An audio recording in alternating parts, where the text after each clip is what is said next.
Anggaran pemerintahnya Pak Prabowo dikorupsi. Waduh, siapa nih yang sembrono ngomong kayak gitu? Kira-kira ngomong kayak gitu didasari data nggak ya? Hal Perhitungan saya sih sekarang itu 40% dari anggaran dikorupsi. Perhitungan kasar bodoh ya. Karena kalau lihat anggaran sini dan oh ini sekitar 40. Jadi tidak omon-omon anggaran bocor pada saat lalu kan Pak Prabowo bilang bocor. Prabowo tahu persis siapa yang betul-betul kerja memenangkan beliau. Jadi memang Pak Prabowo itu kan orangnya detail. Halo kawan-kawanku semuanya, selamat datang kembali di Yuda Media HD. Tentunya masih barengan sama aku di sini yang akan ngajakin kalian untuk mencari sesuatu hal menarik apa mengenai dunia perpolitikan tanah air. Masih menyambung sama informasi yang pertama, teman-teman. Kali ini tuh ada yang barusan ngomong gitu ya. Katanya pemerintahannya Pak Prabowo ini anggaran di pemerintahnya Pak Prabowo ini 40% dikorupsi. Waduh, siapa yang berani-berani korupsi dan apakah benar seperti itu? Perhitungan saya sih sekarang itu 40% dari anggaran dikorupsi. Perhitungan kasar bodoh ya. Karena kalau lihat anggaran sini dan oh ini sekitar 40. Iya. Jadi yang saya khawatir makan gratis itu begitu. Oh, gimana tuh jadinya? Ya bisa dikorupsi kan dananya cuma 10.000. Piring itu kan nyewa. Ada yang nyewa, ada macam-macam lah. Model ininya ya. Model, Iya. Terus yang suplai sayuran, suplai telur, ayam, ikan, itu kan harus dibayar. Di korupsinya dalam konteks di mana ya, Mas? Duit. Ini pengalaman, saya cerita pengalaman saya sendiri langsung waktu kasus setelah COVID, kan Pemprov DKI ngasih 12.500 kalau saya tidak salah untuk makan. Bergizi seminggu sekali atau berapa? Saya lupa itu. Iya. Kan 12.500. Zamannya Anies nih berarti ya? Zamannya Anies. Anies dan terus PJ. PJ dilanjutkan lagi. Nah itu kan 12.500 lumayan lah. Tapi yang datang, ini di kelurahan saya, yang datang itu satu nasi, terus sama telur atau apalah gitu ya, atau roti, sama semangka yang dipotongnya mungkin subuh. Jadi telur ada tapi? Kadang ada, kadang enggak. Oh, kadang daging ada? Enggak, kadang roti sama semangka itu. Oh. Terus saya bilang, saya dipanggil Pak RW, tanya, Pak ini kok saya, berapa 2.500? Saya telepon Pak PJ. Juga gubernur, saya bilang, ini gimana sih? Di 2.500. Pak Heru waktu itu ya? Heru? Enggak, ini buktinya, waduh nggak beres. Jadi datanglah wali kota cari saya, Pak Lurah nyari saya menjelaskan. Saya bilang, saya nggak perlu dijelaskan, Anda langsung aja. Udah rame begitu, malah terus akhirnya 2 minggu kemudian makannya lengkap, ada sayur, ada daging atau telur. Oh, kalau nggak ketahuan? Itu bablas. Itu di RW saya, karena saya pembina RW. Oh, jadi tahu. Gue tahu, karena Pak RW lapor, Pak ini kok begini dapatnya. Nah sekarang sudah berhenti, jadi saya telepon kawan-kawan. Udah nggak ada program itu lagi? Udah nggak ada, saya telepon kawan-kawan, karena tetap Asia harus memberi makanan bergizi tiap minggu kan. Jadi saya telepon teman-temannya, coba deh Pak RW, coba lihat itu tetangga yang punya mobil lebih dari 2, terus nyumbang. Udah daripada, karena di tempat saya di ujung sana itu ada di daerah mana itu? Pondok Labu. Pondok Labu ya. Ada pemulung itu loh. Lapak pemulung, kan anak-anaknya sekolah gitu. Ya udah diurus. Kalau pemerintah nggak kasih lagi.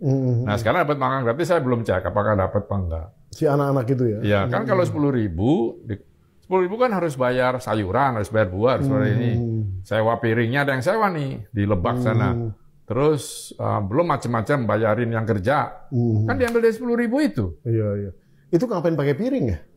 Ya biar harusnya kan sebenarnya yang disposable aja gitu. Ya higienis, supaya bisa dipakai ulang. Oh. Karena ada sampah dan sebagainya. Itu benar. Iya. Ya kan, itu mindsetnya sebenarnya close kayak tentara lah. Close ekonomi lah sebenarnya. Jadi pemikiran TNI lah kan, kalau TNI kalau makan pakai piring itu. Oh. Bentar, ini yang dimaksud korupsi itu dari anggaran makan bergizi gratis maksudnya. Ini kayaknya sudah dari lama ya. Sudah dari lama ada orang-orang yang mengatakan kalau dana dari makan bergizi gratis ini bisa dikorupsi. Adalah celah-celah untuk mengkorupsi dana dari anggaran makan bergizi gratis. Padahal tujuan utamanya Pak Prabowo Subianto untuk membuat makan bergizi gratis ini kan tujuannya nggak cuma memberikan makan kepada anak-anak sekolah, itu kan bukan itu aja. Tapi memang tujuannya untuk multiplier effect, ya, menyediakan lowongan kerja juga karena ada pembangunan dapur untuk khusus makan bergizi gratis seperti itu. Dan soal uang tadi, ini saya agak nggak nangkep nih, maksudnya apakah dikira makan bergizi gratis terus lantas semuanya, maksudnya beli bahannya itu gratis gitu ya? Soalnya tadi kan disebut ya, katanya ini kan kayak beli itu butuh anggaran, terus uang yang orang yang kerja juga butuh dibayar. Ya itu kan juga kegunaan untuk dana 10.000 tadi kan dialihkan ke sana juga gitu loh. Balik lagi ini tuh tujuannya multiplier effect.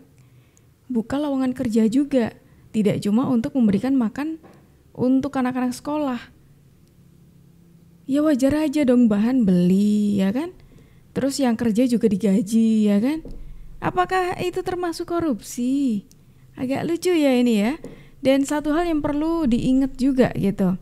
Ketika mengatakan 40% dari anggaran makan bergizi gratis ini dikorupsi katanya, kata dari Pak Agus ini tadi ya, pengamat kebijakan publik, perlu diingat Pak Prabowo Subianto di era kepemimpinannya ini sangat menekankan sekali mengenai korupsi. Dan beliau sangat-sangat komit untuk memberantas korupsi di Indonesia. Masa 5 bulan saya belanja masalah saya belum tahu. Kita kuatkan KPK pun kembali ke undang-undang yang lama. Tidak menyelesaikan masalah. Buat apa Presiden ajukan undang-undang perampasan aset, masukkan ke prolegnas, kalau pada akhirnya tahu ujung-ujungnya pasti nggak jalan. Saya di sini bukan tidak ada godaan besar, ya, sangat besar.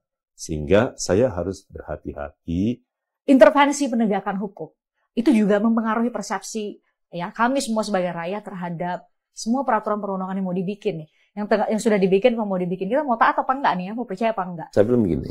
Kalau yang kami tangkap, Pak Prabowo bilang bahwa korupsi ini adalah kejahatan luar biasa, maka memang hukumannya juga harus luar biasa. Pak Prabowo bilang gitu 50 tahun. Kemudian ada amnesti tadi. Benar-benar serius akan masuk ke undang-undang korupsi, mau ada revisi dalam waktu dekat atau beberapa tahun ke depan, dan mungkin itu akan menjadi materi muatan revisi nanti, Pak Menteri? Ini salah satu pemaparan dari menterinya Pak Prabowo Subianto yang mengatakan kalau Pak Prabowo ini komit untuk memberantas korupsi. Dan menariknya lagi kalau tadi katanya 40% anggarannya dikorupsi, fakta menarik yang terungkap di publik adalah Pak Prabowo Subianto itu orang yang super teliti, apalagi masalah anggaran. Pertama dalam sejarah ya, karena Pak Prabowo itu mencek anggaran sampai satuan ke-9, bayangkan, sampai detil. Jadi tidak omon-omon anggaran bocor.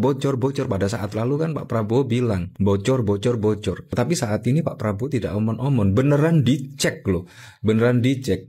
Bahkan kalau kita lihat dari video yang beredar pada saat lalu, semua menteri dibuat melongo. Wow, Pak Prabowo ternyata itu detail banget ya terkait anggaran-anggaran ini. Dan saya terima kasih kepada tim keuangan yang telah menjalankan penyisiran, kajian terhadap anggaran sampai serinci-rincinya. Kalau tidak salah, mungkin sampai satuan ke-9 kalau tidak salah. Mungkin pertama kali dalam sejarah Presiden Republik Indonesia mengecek sampai satuan ke-9. Jadi saudara-saudara pun mungkin tidak tahu anggaran-anggaran tersebut. Ya. Prabowo tahu persis siapa yang betul-betul kerja memenangkan beliau. Jadi memang Pak Prabowo itu kan orangnya detail. Dan dia berinteraksi dan dia selalu pengen tahu kepada kami kan punya macam-macam tim yang tempatnya juga kemudian tidak terkonsentrasi menjadi satu. Dia tahu persis tim ini ada di mana, posisinya di mana, dan dia satu walaupun sekali pernah datang untuk melihat misalnya ini tim kerjanya apa, siapa saja. Nah sehingga ya insya Allah yang kerja-kerja itu dia tahu. Jadi beliau tahu siapa yang betul-betul kerja dari awal. Soalnya kan ini akan berkaitan dengan pembagian kue ya Bang. Yang namanya kekuasaan itu kan ada pembagian kue kekuasaannya. Dan di mana kemudian ada kemenangan, di situ pasti banyak yang datang begitu ya, klaim udah kerja. Ini nanti terkait dengan pembagian kuenya, bagaimana pembagian jabatan? Ya kan kalau kita ini juga dari pertama-tama walaupun belum pernah menang, apalagi sekarang koalisinya gemuk. Ya. Nah kita sudah kemudian pada saat berkoalisi juga sudah ya ada kesepakatan dengan yang berkoalisi kan. Kira-kira nanti kuenya tuh bagaimana gitu loh. Nah, sehingga jangan sampai kuenya cuma segini tapi kemudian pembagiannya melebihi, kan itu enggak. Dan insya Allah itu saya pikir tidak akan menjadi hambatan karena masing-masing sudah tahu. Dan juga ada kesepakatan di kita bahwa apa yang kita sepakati itu akan berlaku. Jika kemudian hasil dan kerja-kerja dari masing-masing itu benar-benar seperti yang dijanjikan di lapangan. Karena ada parameternya. Prabowo tahu persis siapa yang betul-betul kerja memenangkan beliau. Jadi memang Pak. Tuh sudah dengar sendiri kan, kalau Pak Prabowo ini orangnya super teliti. Soal anggaran, tidak cuma anggaran aja, tapi seluruhnya. Pak Prabowo ini orang yang super duper teliti. Bahkan setingkat presiden pun itu ngecek langsung, yang katanya tadi sampai bikin para menterinya ini terkejut gitu, melongo katanya. Karena ya biasanya kan cuma lewat perantara aja gitu, tapi kali ini tidak. Bahkan kalau masalah keuangan juga, masalah anggaran, kan memang ada beberapa perubahan, khususnya Menteri Keuangan yang tadinya di bawah Menko, sekarang langsung ke Presiden. Itu kan berarti menunjukkan juga kalau Pak Prabowo, ini kan juga membuktikan sebuah langkah dari Pak Prabowo, upaya dari Pak Prabowo untuk menghindari hal-hal yang dimaksudkan tadi, seperti korupsi tadi. Bahkan gak main-main loh, 40% katanya dikorupsi.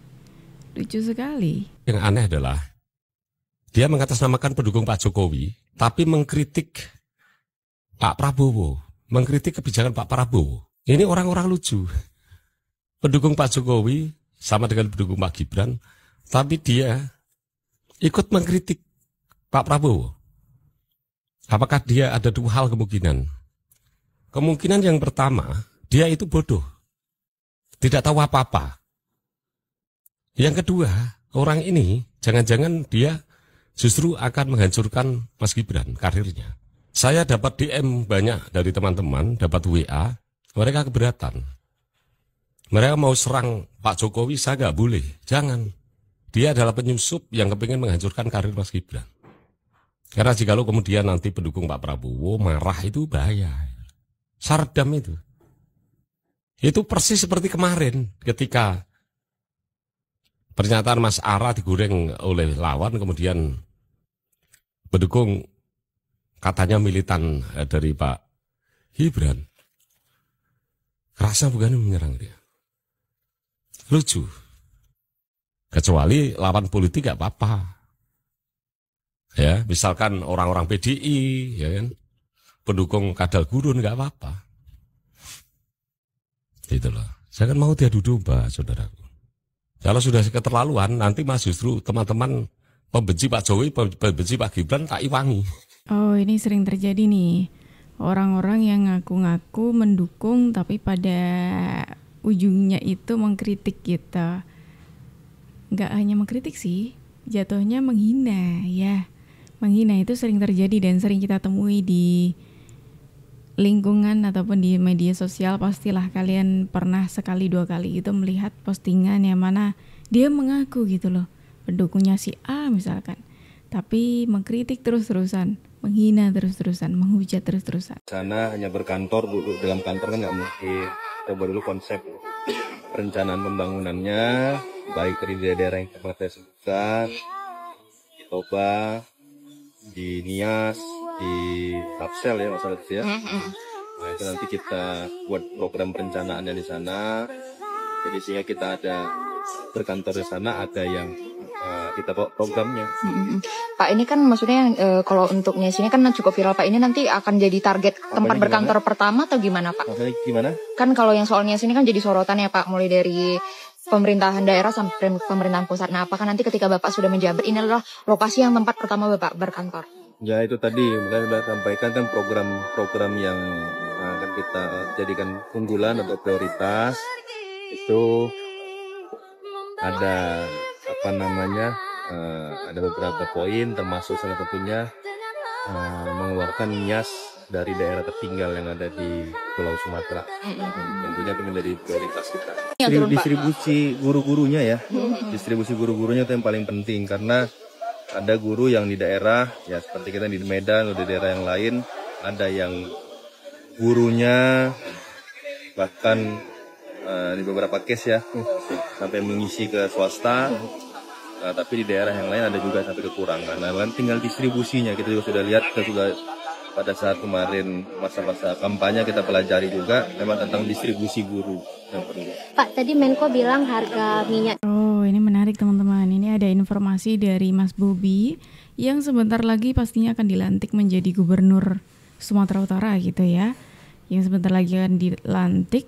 Kemudian ini beliau mengatakan ngasih bocoran nanti pertama kali berkantor akan di mana, katanya di daerah contohnya kayak Nias gitu, yang memang beberapa waktu belakangan ini mendapatkan sorotan yang cukup banyak dari media gitu, apalagi masalah guru sekolah dasar yang kemarin sempat viral gitu. Menarik nih, akan berkantor di Nias katanya. Komisi 2 DPR RI bersama Mendagri Tito Karnavian serta KPU, Bawaslu, dan DKPP telah menyetujui jadwal pelantikan kepala daerah tanpa sengketa Mahkamah Konstitusi akan dilaksanakan pada 6 Februari 2025. Pelantikan para kepala daerah akan dilangsungkan oleh Presiden Prabowo Subianto di Jakarta. Kesepakatan ini diambil dalam rapat kerja Komisi 2 DPR Rabu 22 Januari. Pelantikan Pilkada serentak 2024 dibagi 2 tahap. Pelantikan kepala daerah tanpa sengketa Mahkamah Konstitusi yang akan dilaksanakan pada 6 Februari 2025. Sementara untuk daerah yang masih proses sengketa di MK, pelantikan akan dilakukan setelah putusan MK. Sebelumnya, Mendagri Tito Karnavian mengusulkan 3 opsi tanggal pelantikan kepala daerah. Tito memilih opsi pertama tanggal 6 Februari dengan pertimbangan kepastian politik dan efisiensi pemerintahan. Ya, Komisi 2 DPR RI bersama perwakilan pemerintah, Menteri Dalam Negeri, dan seluruh penyelenggara pemilu sepakat bahwa pelantikan gubernur, bupati, wali kota hasil Pilkada 2024 yang tidak ada sengketa perselisihan di Mahkamah Konstitusi akan dilaksanakan pada hari Kamis tanggal 6 Februari tahun 2025 oleh Presiden Republik Indonesia di Jakarta.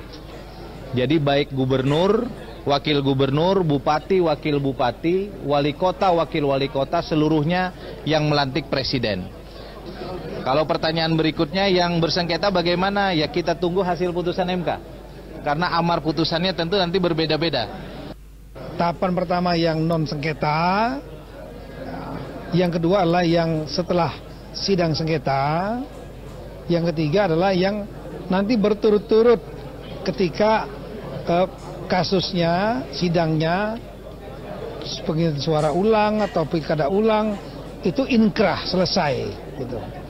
Nah, tadi dari rapat tadi diputuskan sudah bahwa dilaksanakan 2 tahapan. Yang pertama itu adalah yang tidak ada sengketa, selain ada problema untuk ada kepastian hukum. Tuh, ini ada informasi lagi teman-teman. Kalau tadi kita sudah mendengarkan komitmennya Mas Bobi ya, Kalau tadi kita sudah mendengarkan komitmennya Mas Bobi, kalau nantinya setelah dilantik beliau akan berkantor di mana, bocoran gitu ya jatuhnya. Terus kali ini ada informasi mengenai kapan pelantikan kepala daerah terpilih, yaitu dilaksanakan pada 6 Februari. Itu untuk kepala daerah yang tidak bersengketa ataupun ya sudah selesai gitu. Makanya akan dilantik di 6 Februari 2025 nanti. Ada bocoran Prabowo akan retret militer semua kepala daerah kayak menteri kemarin. Guys, retret menteri di kabinet Prabowo kemarin kayaknya ngasih dampak yang positif banget buat pemerintahan. Nah sekarang, denger-dengar semua kepala daerah yang udah dilantik bakal dikasih retret militer yang sama loh. Tujuannya biar koordinasi antara pusat dan daerah seimbang dan sejalan untuk kemajuan Indonesia. Bocoran rencana ini diungkap sama Menko Hukum dan HAM yaitu Yusril Iza Mahendra. Tapi sayangnya, Yusril nggak jelasin kapan rencana retret militer ini akan berjalan dan di mana lokasinya. Soalnya, misi Prabowo itu kan gede banget guys, biar Indonesia semakin maju. Dan ini membutuhkan sinergi antara pemerintah pusat dan daerah biar nggak jalan sendiri-sendiri. Kalau kalian setuju apa nggak nih guys kalau kepala daerah ikut di retret militer kayak menteri kemarin? Wih, menarik nih teman-teman. Selain kita dapat informasi bocoran dari Mas Bobi gitu ya mengenai kantor pertamanya nanti atau di lokasi mana nanti beliau berkantor gitu setelah dilantik. Kemudian kita dapat informasi kapan kepala daerah ini dilantik. Kemudian tidak cuma dilantik saja, ternyata ada rencana Pak Prabowo Subianto ini menggelar retreat untuk kepala daerah, persis seperti yang dilakukan kepada para menterinya. Menarik sekali tentunya. Nah, teman-temanku semuanya, kita sudah melihat beberapa informasi ini, kira-kira gimana nih kalau pendapat dari kalian semuanya? Yuk langsung aja tulis pendapat kalian di kolom komentar. Terima kasih sudah menemani aku dari awal sampai akhir. Aku Jub pamit undur diri. Sampai jumpa dan terima kasih.